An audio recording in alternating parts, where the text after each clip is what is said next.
வணக்கம். இது news ஃபர்ஸ்டின் weekend பிரதான செய்திகள். விரிவான செய்திகளுக்கு செல்லும் முன்னர் தலைப்புச் செய்திகள்.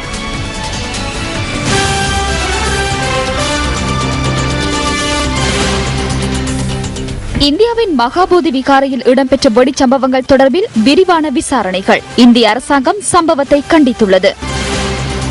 மகாபோதி விகாரையில் இடம்பெற்ற வெடிச்சம்பவங்களில் இலங்கையர்களுக்கு பாதிப்பில்லை. மகாபோதி தாக்குதலுக்கு ஜனாதிபதி கண்டனம். வெளியிலிருந்து வந்து கட்சியின் கொள்கைகளுக்கு மதிப்பளிக்க முடியாவிடின் அவர்களுக்கு ஸ்ரீலங்கா சுதந்திர கட்சியில் இடமில்லை என்கிறார் அமைச்சர் ரோஹித அபேகுணவர்தன.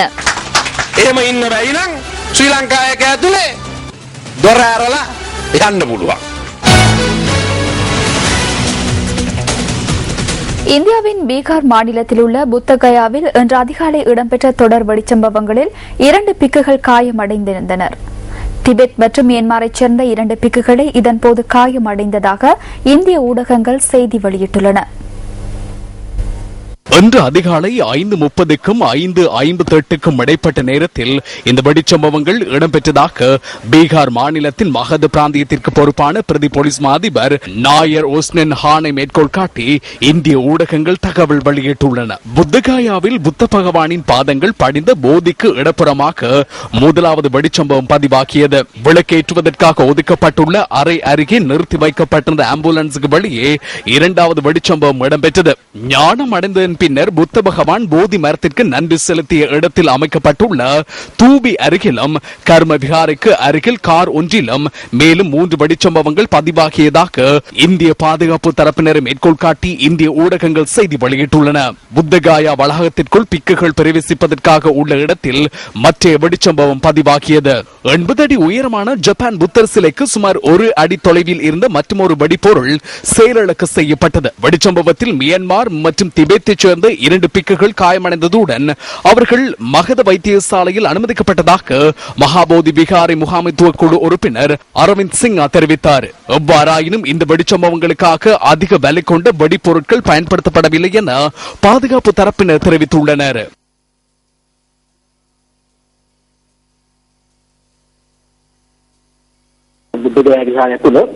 காலை 6 மணி அளவில் புத்தகயா விகாரைக்குள் திடீரென குண்டு வெடித்தது. பின்னர் 2 குண்டுகள் வெடித்தன. இறுதியில் விகாரை சுற்றி 6 குண்டுகள் வெடித்தன. விகாரைக்கும் ஸ்ரீமா போதிக்கும் எவ்வித சேதமும் ஏற்படவில்லை. இந்த சம்பவத்தில் மியான்மரை சேர்ந்த தேரர் மற்றும் திபெத்தை சேர்ந்த தேரர் ஆகியோரது கால்கள் உடைந்துள்ளன. ஜப்பான் விகாரை மற்றும் கர்மா விகாரை ஆகிய இடங்களிலும் குண்டுகள் வெடித்துள்ளன. ஜப்பான் விகாரையை பார்வையிடுவதற்காக நாம் சென்றோம். நாம் அங்கு செல்லும் போது ஒரு குண்டு வெடித்தது. மற்றொரு குண்டு செயலிழக்க செய்யப்பட்டது. புத்த பகவானின் திருவுருவ சிலைக்கு அருகிலேயே அந்த குண்டு இருந்தது. அந்த குண்டு வெடிக்காமை புத்த பகவானின் அற்புதமாகவே காண்கின்றோம். இலங்கையை சேர்ந்த 5 தேரர்கள் விகாரையில் தங்கியுள்ளனர். எவருக்கும் பாதிப்பு இல்லை. அனைவரும் நலமாக உள்ளனர். சம்பவம் தொடர்பான தகவல் வெளியானதுடன் பீகார் மாநில முதலமைச்சர் புத்தகாயாவிற்கு விஜயம் செய்து பாதுகாப்பை பலப்படுத்துவதற்கு உடனடி நடவடிக்கை மேற்கொண்டார்.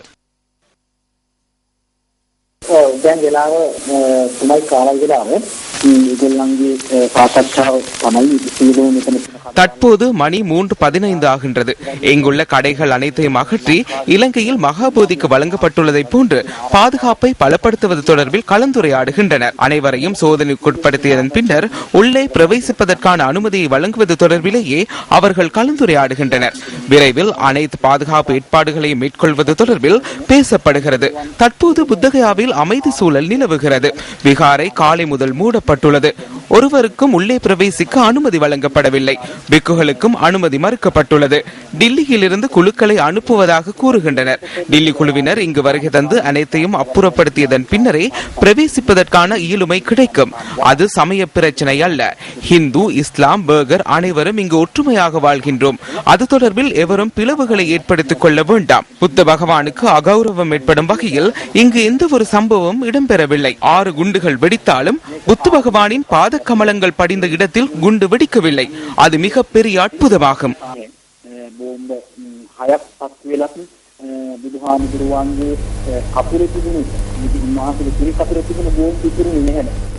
இந்தியாவில் பௌத்த வழிபாட்டு தலங்கள் அமைந்துள்ள பகுதிகளுக்கு யாத்திரை மேற்கொள்ளும் இலங்கையர்களின் பாதுகாப்பு தொடர்பில் இந்திய அரசாங்கத்துடன் கலந்துரையாடி சட்ட விதிமுறைகளை உருவாக்குவதற்கு நடவடிக்கை எடுப்பதாக பிரதமர் டி.எம். ஜெயரத்ன இன்று கண்டியில் தெரிவித்தார்.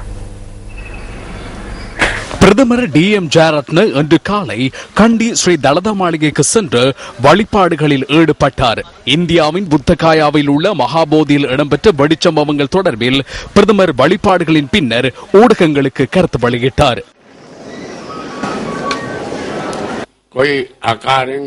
இந்த சம்பவம் எவ்வாறு இடம்பெற்றுள்ளது, யார் செய்துள்ளார்கள் என்பது தொடர்பிலான தகவல்கள் இன்னும் வெளியாகவில்லை. எனவே இந்த சம்பவங்கள் தொடர்பில் விசாரணைகளை மேற்கொள்ளுமாறு நாம் இந்திய அரசாங்கத்திற்கு அறிவிக்கின்றோம். நமது நாட்டுக்கும் உலக வாழ் பௌத்த மக்களுக்கும் இந்த விடயத்தினை அவர்கள் தெளிவுபடுத்த வேண்டும். ஹஜ் யாத்திரை தொடர்பில் சில சட்ட விதிமுறைகள் உள்ளன.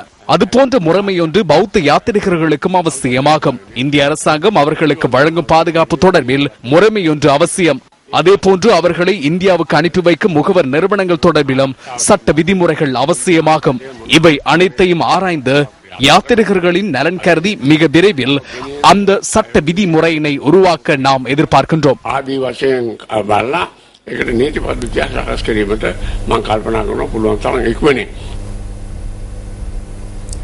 இலங்கை மகாபோதி சங்கத்தின் தலைவர் பானகல உபதிச நாயக்க தேரரும் இந்த சம்பவம் தொடர்பில் கருத்து வெளியிட்டார்.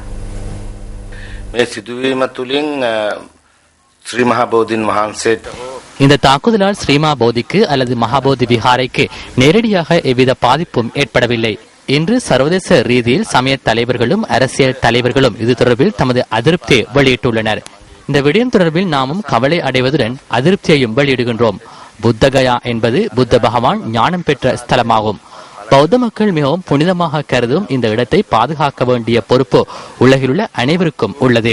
இந்த சந்தர்ப்பத்தில் பொறுமையுடன் செயற்படுமாறு அனைவரிடம் கேட்டுக்கொள்கின்றேன்.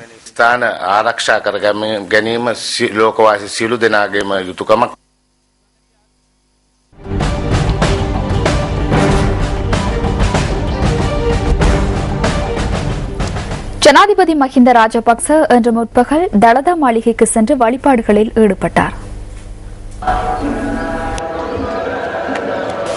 அஸ்கிரிய பீடத்தின் மகாநாயக்க தேரர் உடுகம ஸ்ரீ புத்ரகித்த தேரரை சந்தித்து ஜனாதிபதி மஹிந்த ராஜபக்ச ஆசி பெற்றுக் கொண்டார்.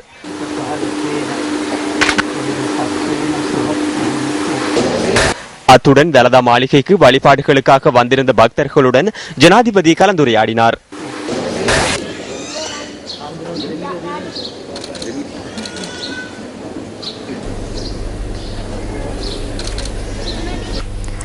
ஸ்ரீலங்கா கம்யூனிஸ்ட் கட்சியின் 70வது ஆண்டு நிறைவு நிகழ்வுகள் நேற்று யாழ்ப்பாணத்தில் நடைபெற்றன. இந்த நிகழ்வில் நேபாளத்தின் முன்னாள் பிரதமர்களில் ஒருவரான மாதவ் குமார் பிரதம அதிதியாக கலந்து கொண்டிருந்தார். 1969ஆம் ஆண்டிலிருந்து கம்யூனிஸ்ட் அரசியலில் இணைந்து கொண்ட மாதவ் குமார் நேபாள கம்யூனிஸ்ட் கட்சியின் பொதுச் செயலாளராக 15 வருடங்கள் சேவையாற்றியுள்ளார். 2009ஆம் ஆண்டு மே மாதம் 29ஆம் தேதி நேபாளத்தின் பிரதமராக பதவியேற்ற அவர் 2010ஆம் ஆண்டு ஜூன் மாதம் 30ஆம் தேதி அந்த பதவியிலிருந்து ராஜினாமா செய்தார். நாட்டின் ஸ்திரமற்ற தன்மையினை இல்லாமல் செய்வதற்கு முறையொன்று அவசியம் என எதிர்க்கட்சிகள் விடுத்த வேண்டுகோளுக்கு ஒத்துழைப்பு வழங்கி அவர் தனது பதவியை ராஜினாமா செய்திருந்தார். நாம் அனைவருக்கும் உரிய முறையில் வரவேற்பினை வழங்க வேண்டும். அனைத்து மக்களினதும் இறையாண்மையினையும் கலாச்சாரத்தினையும் மதிக்க வேண்டும். அதிகார பரவலாக்கம் தொடர்பில் நாம் அனைவரும் பேசுகின்றோம். அதிகாரத்தை மக்களுக்கு வழங்குவது தொடர்பிலும் பேசுகின்றோம். பிரதேச மக்களுக்கு அதிகாரத்தை வழங்குவது தொடர்பிலும் தமது பகுதிகளை தாம் நிர்வகிப்பது தொடர்பிலான சுய நிர்வாகம் குறித்தும் சிந்திக்கின்றோம். ஐக்கியமான ஒரு நாட்டில் சகோதர சகோதரிகளை போன்று நாம் வாழ வேண்டும். அவ்வாறான எண்ணம் ஏற்படுமாயின் அனைவருக்கும் கௌரவமாகவும் சௌபாக்கியத்துடனும் வாழக்கூடிய நிலைமை உருவாகும். அது குறித்து அனைவரும் சிந்திக்க வேண்டும். with prosperity. භාෂා 103ක් තියෙනවා නේපාලේ. අපි මේ භාෂා දෙකකට நேபாளத்தில் 103 மொழிகள் இருப்பதாக அவர் கூறினார். எனினும் நாம் எமது நாட்டில் 2 மொழிகளுக்காக 50 வருடங்கள் போராடினோம். எந்த மொழி அரச கர்ம மொழி என்பது தொடர்பில் பிரச்சினைகள் நிலவின. 25 வருடங்களாக வடபகுதி மக்களுக்கு வாக்களிப்பதற்கான மாகாண சபை தேர்தலை நடத்த முடியாமல் போனது. தற்போது அந்த சந்தர்ப்பம் உருவாகியுள்ளது. அதிலிருந்து பலன் பெற வேண்டும். ஜனநாயக உரிமையை பயன்படுத்துங்கள். போராட்டங்களுக்கு செல்ல வேண்டாம். சிறந்த பண்புள்ளவர்களை தெரிவு செய்யுங்கள். கொலையாளிகளை அனுப்ப வேண்டாம். திருடுவதற்காக மக்கள் பிரதிநிதிகளை தெரிவு செய்ய வேண்டாம் என்று எமது நாட்டின் நிலைமையை நீங்கள் நன்கு அறிந்திருப்பீர்கள். அபிவிருத்திக்கு ஒத்துழைப்பு வழங்க எமக்கு உரிமை உள்ளது என்பதனை வாக்களித்து நிரூபியுங்கள். வடக்கில் அரசியல் விடயங்களில் மாற்றங்கள் ஏற்படுத்த முடியும். இடதுசாரி சக்திகள் வலுப்பெற்றால் மாத்திரமே இந்த நிலைமைகளை அடைந்து கொள்ள முடியும் என்பதை நான் இவ்வேளையில் கூறுகின்றேன்.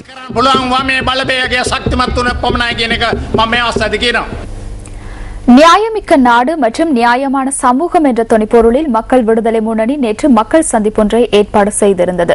இதன்போது கருத்து வெளியிட்ட அக்கட்சியின் அரசியல் குழு உறுப்பினர் அனுரகுமார திசாநாயக்க, தலைவர் அங்கு பித்து பிடித்தாற்போல் ஆடுகிறார், பிள்ளைகளும் அங்கு அவ்வாறு ஆடுகின்றனர் என்று கஹலியாவின் மகனை பாருங்கள். அவர் என்றால் வித்தியாசமான பையன். விமானத்தில் கதவை திறக்க முயன்றுள்ளார். அதற்கு பின்னர் என்ன கூறினர்? சிறு வயதிலிருந்து அவர் அவ்வாறுதான் என்று கூறுகின்றனர். சிறு வயதில் தூக்கத்தில் அலைந்து திரிந்தாராம். அவ்வாறு என்றால் அவருக்கு புதுமையான நோய் உள்ளது. இந்த நாட்டில் உள்ள மக்கள் முட்டாள்கள் என நினைக்கின்றனர். தந்தையும் ஆஸ்திரேலியாவில் 2 மாடி கட்டடத்தில் தூக்கத்தில் எழுந்து சென்றமையினால் கீழே விழுந்தார். அவ்வாறு என்றால் தந்தையும் ஒரு நோயாளி. அது பரம்பரை நோயா? சற்று சிந்தித்து பாருங்கள். இன்று எமது நாட்டில் ஒழுக்கம் சீர்குலைந்து உள்ளது. நாட்டில் சட்டம் இல்லை, அதே போன்று ஒழுக்கமும் இல்லை. நமக்கு இது சிறந்ததல்ல. இன்று கெஹலி ரம்புக் வெல்லவின் மாதாந்த மின்சார கட்டணம் எவ்வளவு? 1,22,444 ரூபாவாகும். இதனை யாரு செலுத்துவது? அரசாங்கமே செலுத்துகிறது. நாட்டு மக்களுக்கான மின்சார கட்டணத்தை அதிகரிப்பு தொடர்பான விடயத்தில் அமைச்சர் கேலி ரம்புக்வெல்ல அதற்கு ஆதரவு தெரிவித்து கையை உயர்த்தினார். கையை உயர்த்தினால் அவருக்கு என்ன பிரச்சனை உள்ளது? அவரது வீட்டு மின்சார கட்டணத்தை நாமல்லவா செலுத்துகின்றோம். சாதாரணமாக மாதம் ஒன்றுக்கு 2 லட்சம் ரூபாய் அமைச்சர் ஒருவரின் மின்சார கட்டணத்திற்காக மக்களின் வரி பணம் செலவிடப்படுகிறது.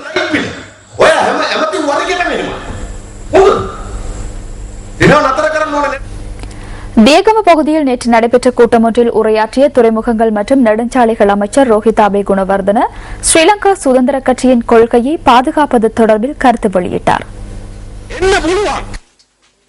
வர முடியும். வருகை தருவோர் ஸ்ரீலங்கா சுதந்திர கட்சியின் கொள்கையுடன் இருக்க வேண்டும். தூய்மையான சுதந்திர கட்சிக்காரர்களாக இருக்க வேண்டும். கட்சிக்குள் வந்து கட்சியின் கருத்துக்களுக்கு எதிராக, தலைவருக்கு எதிராக அணிகளை உருவாக்கவோ அல்லது UNPயில் போன்று சத்தமிடவோ அல்லது 13 எமக்கு வேண்டும், 13ஐ தந்தை ஆக வேண்டும் என கோருவதற்கோ தூய்மையான சுதந்திர கட்சி உறுப்பினர்கள் இருக்கும் வரை இடமளிக்க மாட்டார்கள். அதற்கு இடமளிக்க மாட்டோம். அவ்வாறு இருக்க முடியாவிட்டால் ஸ்ரீலங்கா சுதந்திர கட்சியின் கதவு திறந்தே உள்ளது. வெளியேற முடியும்.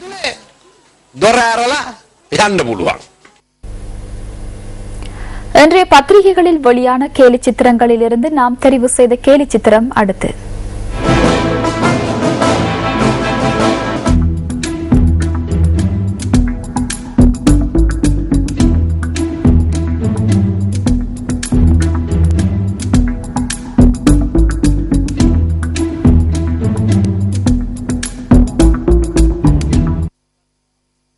விளம்பரங்களின் பின்னர் நியூஸ் ஃபர்ஸ்டின் வீக்கெண்ட் பிரதான செய்திகள் தொடரும்.